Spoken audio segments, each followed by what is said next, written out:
Since the modern resurgence of the flat Earth subject in 2014, the main methods of engagement by the masses have unfortunately been denial, ridicule, and once in a while, a so-called debate. With most any other topic, debates take the shape of formal conversations where opposing positions are presented, argued, and rebutted in an effort to better understand an issue. However, with this hot-button topic, since it is widely perceived as just an incorrect, archaic assumption of our ignorant ancient ancestors, those arguing against it tend to have such arrogance and contempt that the debates usually devolve into nothing but repeated interruptions, name-calling, sarcasm, and logical fallacies. While I applaud and appreciate everyone who brings attention to this important issue, I would argue that what we really need to help bring alternative cosmology center stage is more genuine discourse, dialogue, discussions, and demonstrations, not debates. There are flat Earth representatives like Nathan Oakley and Austin Whitsitt who have engaged in, and ostensibly won, several debates, which I think is admirable. I have personally accepted 2 debates myself, and subsequently won by forfeit when leading NASA spokesman Neil deGrasse Tyson first agreed to meet me live on the largest podcast in the world, The Joe Rogan Experience, only to chicken out and cancel after the debate was scheduled and announced on air. Then, a few years later, I was invited by former Hollywood actor turned conspiracy theorist Owen Benjamin to debate live on YouTube, only for him to refuse to turn on my microphone for the entire show. The only reason I accepted these 2 particular offers is because of the large audience that would have been reached. Since then, many new YouTube personalities pushed by their bias algorithm have built entire channels around debating flat earthers.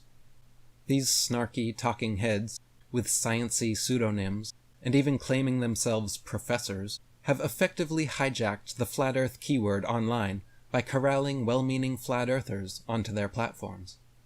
During these so-called debates, which inevitably quickly devolve into nothing but incessant interruptions and insults, very little information is actually communicated to the audience.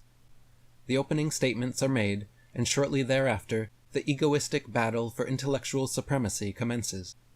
Both sides quickly become impatient and exasperated at the opponent's lack of listening, and any semblance of equanimity is replaced with cynicism and sarcasm. Rather than being a serious, formal discourse with the goal of better mutual understanding, it becomes more like an informal roast or comedy show with the goal of witty remarks and ridicule.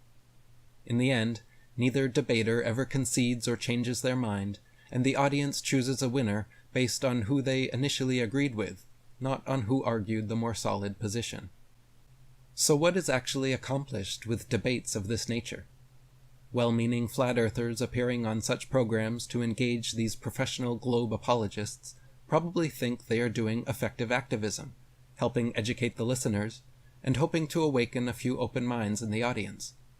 In reality, however, due to constant interruptions, insults, diversions, and over-talking, the guest is rarely given the chance to formulate a full argument. Instead of educating the listeners as intended, they end up being mere entertainment and pseudo-intellectual fodder, bringing views, relevance, and legitimacy to the opposition by interacting with them. If the goal is activism and educating the masses, then the focus should be on creating informative presentations, empirical demonstrations, and scientific experiments, not endlessly arguing over moot points. Even with friends, family, neighbors, or co-workers, when flat Earth is brought up, it seems the default is to debate. Most people think they already know the truth, so rather than patiently listen, discuss, consider, ponder, or pontificate, they just want to immediately debate to try and show their intellectual superiority.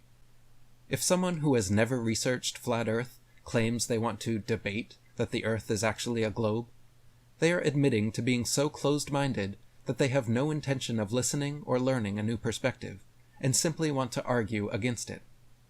In such cases, there is no benefit to further engagement, and it is more effective to respect yourself and your time by letting them know you welcome genuine back-and-forth discussion, but aren't looking to debate a subject where you likely know more about their position than they do. In my personal experience, and in the majority of debates available online, this is usually what happens. The flat earther knows more about the globe and their heliocentric pseudoscience than the globe defenders know themselves. So rather than turning flat earth into some intellectual competition where your friends and family try to regurgitate and vomit everything they remember from their third-grade science class, I recommend reading the room first, and checking if anyone is actually open-minded enough to listen without preconceptions and judgment. It takes more than a single conversation to awaken someone to such a huge deception. We want to inspire people to do their own investigation, encourage them to do their own experiments, and motivate them to do their own deep research into this fascinating, paradigm-shifting, life-changing subject. Getting dragged down in debates is counterproductive to the mission of educating and enlightening. If people aren't ready to listen and respectfully discuss, then they aren't ready to genuinely debate either.